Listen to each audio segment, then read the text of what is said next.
Growth in retail is often measured by the relentless expansion of sales and profits.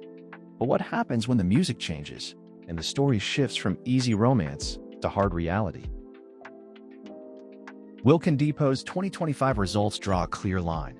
Sales grew modestly, up 3.7% to 35.44 billion pesos. Gross profit improved, and new stores brought the total footprint to 104. Yet net income slipped 3.3%, and same-store sales stagnated, with the core depot format managing only flat performance. This is more than an accounting story. It's a signal that growth is now coming mainly from expansion, not from the strength of the existing business. Margins softened. Gross margin edged down to 38.6%. EBIT margin fell to 9.07%, and return on equity declined to 9.86%. Investors still see a resilient retailer, but the premium sheen has faded. The market's verdict has been decisive. In little more than a year, Wilcon's valuation was cut in half, from roughly 58.6 billion to 24.7 billion pesos. Earnings dipped only modestly, but valuation multiples compressed sharply. The message: Wilcon is no longer prized for heroic growth.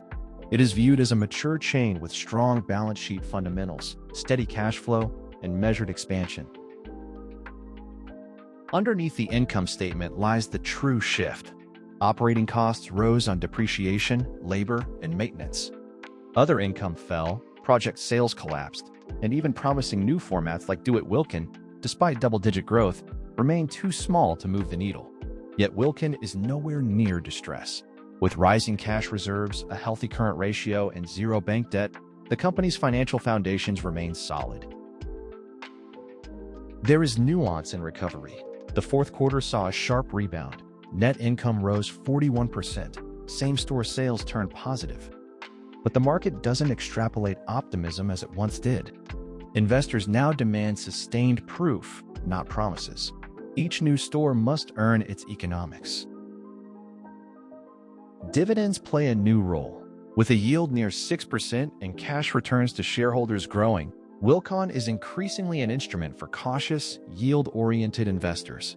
The narrative has shifted from distant empire building to being paid to wait for renewed momentum. The deeper lesson is that valuation leads perception.